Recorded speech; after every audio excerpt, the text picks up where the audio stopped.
Hola a todos y bienvenidos a este canal de religión. A partir de este video leeré todo el libro de Apocalipsis. Sobre este libro se han escrito multitud de obras con gran cantidad de interpretaciones. Yo incluiré mi interpretación y análisis en estos videos, los cuales creo serán interesantes de escuchar. Pienso que este libro nos está hablando de acontecimientos que van a ocurrir en un futuro próximo. Espero que lo disfruten y lo cuestionen en los comentarios. Sin nada más que agregar, comenzamos.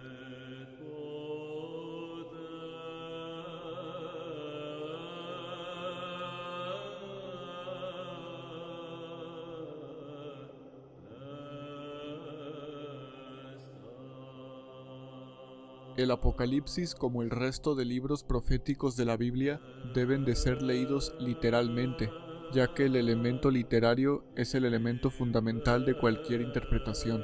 Ahora bien, es evidente que este elemento no es el único componente del texto, y la lectura debe de hacerse en función del género literario. Primero San Agustín y luego Pío XII dieron claramente las instrucciones para la interpretación de la escritura, y una de esas instrucciones es que la lectura no debe hacerse en función del alegorismo. Se recomienda leer el Apocalipsis de manera literal, complementada con la interpretación simbólica.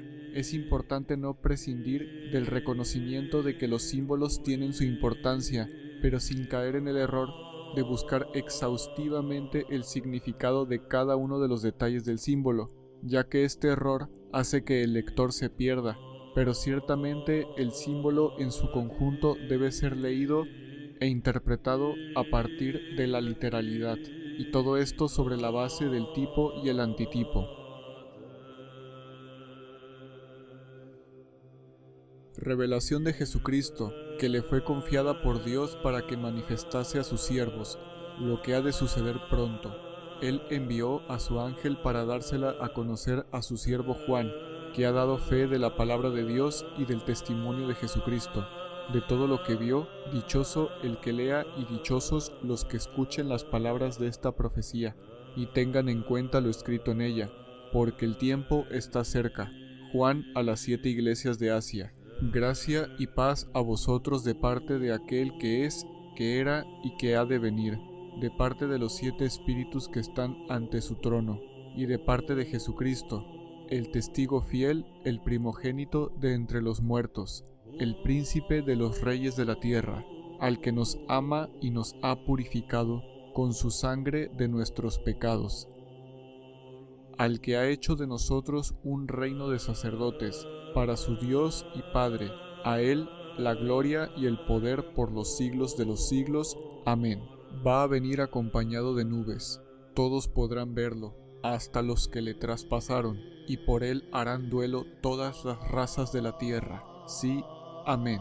Dice el Señor Dios, el Todopoderoso: Yo soy el Alfa y la Omega, aquel que es, que era y que ha de venir. Yo, vuestro hermano Juan, soy copartícipe de la tribulación, del reino y de la paciencia, en virtud de nuestra unión con Jesús, estando yo en la isla llamada Patmos, entregado a la palabra de Dios y al testimonio de Jesús, caí en éxtasis el día del Señor. Oí entonces detrás de mí una voz estruendosa, como un sonido de trompeta que decía: escribe en un libro lo que veas y envíalo a las 7 iglesias, a Éfeso, Esmirna, Pérgamo, Tiatira, Sardes, Filadelfia y Laodicea. Me volví a ver de quién era la voz que me hablaba, y al volverme vi 7 candeleros de oro. En medio de ellos había como un hijo de hombre, vestido con una túnica talar y ceñido al talle con un cinturón de oro. Su cabeza y sus cabellos eran blancos, como la lana blanca, igual que la nieve. Sus ojos se asemejaban a llamas de fuego. Sus pies parecían de metal precioso acrisolado en el horno. Su voz retumbaba como las aguas caudalosas. Tenía en su mano derecha 7 estrellas, y en su boca salía una espada aguda de 2 filos. Su rostro brillaba como el sol en plena canícula. Cuando lo vi, caí a sus pies como muerto. Entonces puso su mano derecha sobre mí y me dijo: no temas, yo soy el primero y el último, el que vive. Estuve muerto, pero ahora estoy vivo por los siglos de los siglos, y tengo las llaves de la muerte y el Hades. Escribe pues lo que has visto, lo que ya es y lo que va a suceder más tarde. Esta es la explicación del misterio de las 7 estrellas que has visto en mi mano derecha, y de los 7 candeleros de oro. Las 7 estrellas son los ángeles de las 7 iglesias, y los 7 candeleros son las 7 iglesias. Palabra de Dios, te alabamos, Señor. Sobre las cartas a las 7 iglesias de Asia, además del mensaje destinado para cada iglesia que en un principio Juan escribió, pienso que su significado está dirigido a todos los cristianos y tiene un significado pleno que abarca desde la época de las 7 iglesias a las que originalmente fueron destinadas estas cartas hasta los años de la iglesia del fin de los tiempos y la gran tribulación, y por lo tanto estaría dirigido a 7 tipos de cristianos y el mensaje que Dios tiene para cada tipo de creyente, y que por lo tanto encajaríamos en una descripción más o menos de manera general, la cual podría ser buena o mala, y podría cambiar para bien o para mal según cómo llevemos nuestra vida. Otra interpretación que se ha dado es que habla de la evolución de la Iglesia durante su historia, resumida en 7 etapas. Continúo con la lectura. Apocalipsis capítulo 2. El ángel de la iglesia de Éfeso escribe: Esto dice el que tiene las 7 estrellas en su mano derecha, el que camina entre los 7 candeleros de oro. Conozco tu conducta, tus fatigas y tu paciencia. Sé que no puedes soportar a los malvados y que pusiste a prueba a los que se llaman apóstoles sin serlo, hasta que descubriste su engaño. Tienes paciencia y has sufrido por mi nombre, sin desfallecer, pero debo decir en tu contra que has perdido tu amor de antes. Date cuenta, pues, de dónde has caído, arrepiéntete y vuélvete a tu conducta primera. Si no, iré a ti, si no te arrepientes, cambiaré de su lugar tu candelero. Tienes en cambio a tu favor que detestas el proceder de los nicolaitas, que yo también detesto. El que tenga oídos, que oiga lo que el Espíritu dice a las iglesias. Al vencedor le daré de comer del árbol de la vida que está en el paraíso de Dios. Sobre la carta a Éfeso, según Ireneo de Lión, los nicolaitas fueron originalmente cristianos que tenían como cabeza a Nicolás, prosélito de Antioquía, que es mencionado en el libro de los Hechos, pero luego de su muerte malinterpretaron sus enseñanzas y se hicieron una secta gnóstica. Victorino de Petovio del siglo II dice que los nicolaitas son hombres falsos y turbadores que, ministrando bajo el nombre de Nicolás, crearon para ellos una herejía, diciendo que las viandas ofrecidas a los ídolos podían ser exorcizadas y luego comidas, y que cualquiera que cometiere fornicación podía recibir la paz al 8º día, por lo que estaríamos hablando de que el pecado de los nicolaitas es el de crear sectas y enseñar doctrinas falsas, en vez de seguir en la unidad del cuerpo místico de Jesús, una doctrina, una iglesia, que aparece en Romanos capítulo 12, versículo 4 y 5, Corintios capítulo 12, versículo 12, y Colosenses capítulo 1, versículo 24. Esmirna. El ángel de la iglesia de Esmirna escribe: Esto dice el primero y el último, el que estuvo muerto y revivió.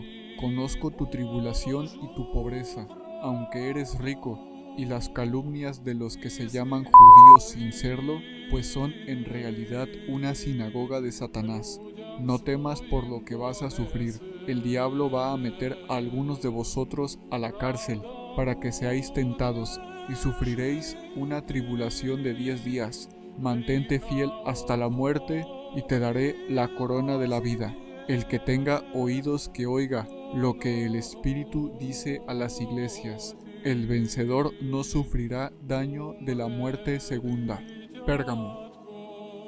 Al ángel de la iglesia de Pérgamo escribe: Esto dice el que tiene la espada aguda de 2 filos. Sé que vives donde está el trono de Satanás. Eres fiel a mi nombre y no has renegado de mi fe, ni siquiera en los días de Antipas, mi testigo fiel, a quien mataron entre vosotros, ahí donde habita Satanás. Pero tengo alguna cosa contra ti.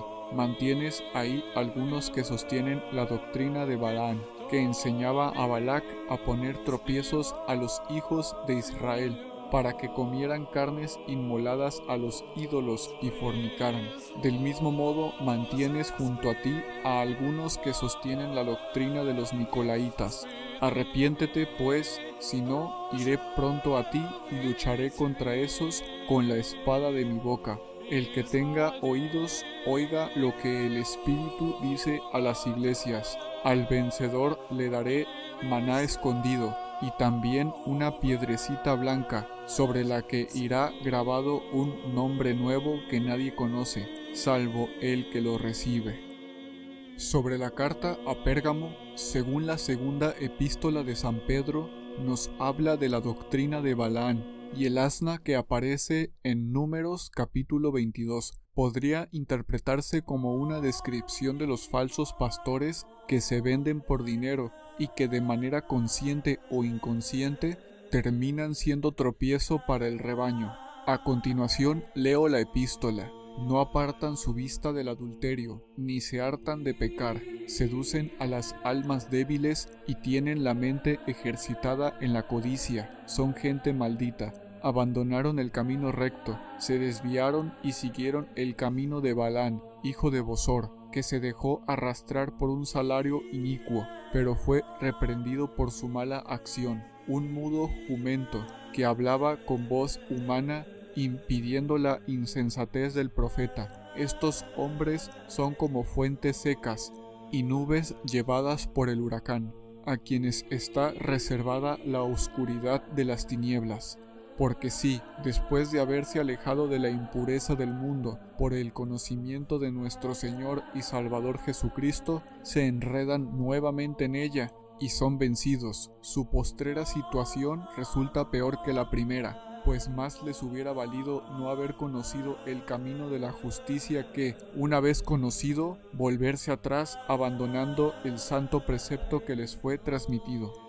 Segunda de Pedro capítulo 2 versículo 14 al 17 y versículo 20 al 21. Iglesia de Tiatira. Escribe al ángel de la iglesia de Tiatira: esto dice el Hijo de Dios, cuyos ojos parecen llamas de fuego y sus pies metal precioso.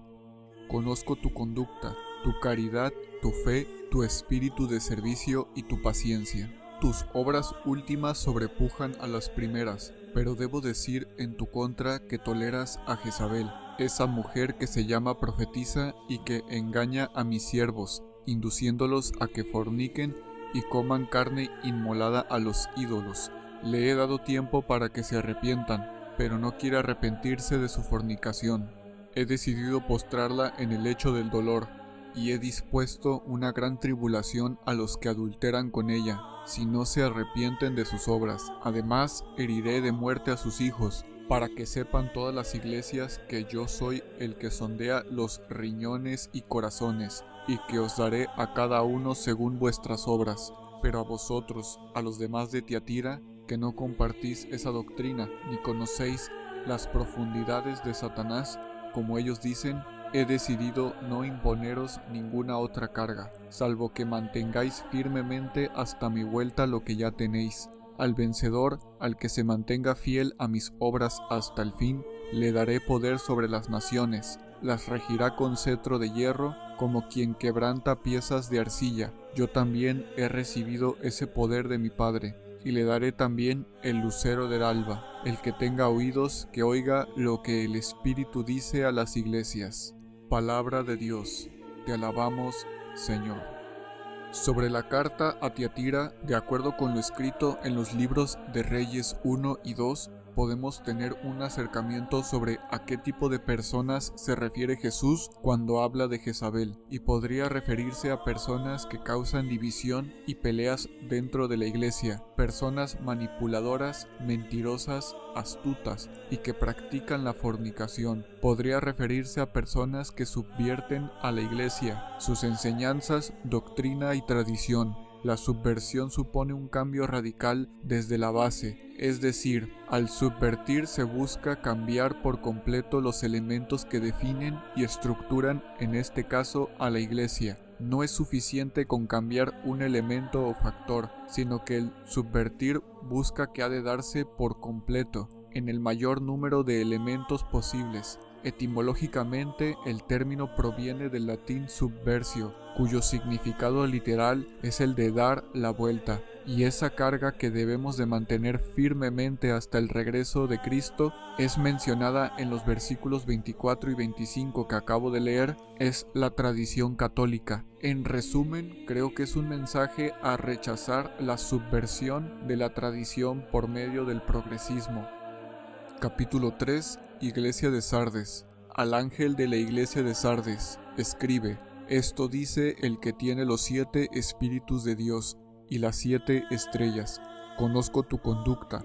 Tienes nombre de como quien vive, pero estás muerto. Mantente en vela y reanima lo que te queda, pues está a punto de morir. Pues he descubierto que Dios no considera perfectas tus obras. Acuérdate, por tanto, de cómo recibiste y oíste mi palabra. Guárdala y arrepiéntete, porque si no estás en vela, vendré como ladrón, sin que sepa a qué hora caeré sobre ti. Tienes, no obstante, en Sardes unos pocos que no han manchado sus vestidos. Ellos andarán conmigo vestidos de blanco, porque lo merecen. El vencedor será revestido de blancas vestiduras, y no borraré su nombre del libro de la vida, sino que me declararé a su favor delante de mi Padre y de sus ángeles. El que tenga oídos, que oiga lo que el Espíritu dice a las iglesias. Iglesia de Filadelfia. Al ángel de la iglesia de Filadelfia, escribe: esto dice el santo, el veraz, el que tiene la llave de David. Si él abre, nadie puede cerrar. Si él cierra, nadie puede abrir. Conozco tu conducta. Mira, he abierto ante ti una puerta que nadie puede cerrar, porque aunque tienes poco poder, has guardado mi palabra y no has renegado de mi nombre. He decidido poner en tus manos a algunos de la sinagoga de Satanás, de esos mentirosos que se proclaman judíos sin serlo. Yo haré que vayan a postrarse delante de tus pies, para que sepan que yo te he amado, ya que has preservado mi recomendación de ser paciente. También yo te preservaré de la hora de la prueba que va a venir sobre el mundo entero para probar a los habitantes de la tierra. Vengo pronto, mantén con firmeza lo que tienes para que nadie te arrebate tu corona. Al vencedor le pondré de columna en el santuario de mi Dios, y ya no saldrá de allí, y grabaré en él el nombre de mi Dios, y el nombre de la ciudad de mi Dios, la nueva Jerusalén, que baja del cielo enviada por mi Dios, y mi nombre nuevo. El que tenga oídos que oiga lo que el Espíritu dice a las iglesias. Pienso que sobre la carta a Filadelfia podría referirse a que esa iglesia y ese tipo de cristiano ha sido el más fiel. Ninguno de ellos caerá, y todos ellos tendrán parte en el reino de Dios, y de igual forma como se dijo en la iglesia de Tiatira, cuando dice: mantén con firmeza lo que tienes, para que nadie te arrebate tu corona. Nuevamente se refiere a mantener hasta su regreso la tradición.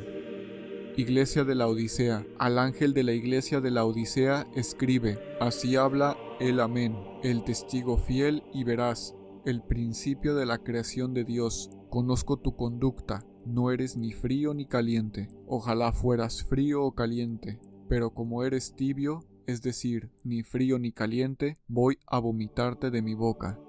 Tú dices: soy rico, me he enriquecido, nada me falta, pero no te das cuenta de que eres un desgraciado, digno de compasión, pobre, ciego y desnudo. Te aconsejo que me compres oro acrisolado al fuego, para que te enriquezcas, vestidos blancos para que te cubras, y no quede al descubierto tu vergonzosa desnudez, y un colirio para que te eches en los ojos, y recobres la vista. Yo reprendo y corrijo a los que amo. Sé, pues, ferviente y arrepiéntete. Ten en cuenta que estoy a la puerta y voy a llamar, y si alguno oye mi voz y me abre, entraré en su casa y cenaremos los dos. concederé al vencedor que se siente conmigo en mi trono, pues yo también, cuando vencí, me senté con mi Padre en su trono. El que tenga oídos, que oiga lo que el Espíritu dice a las iglesias.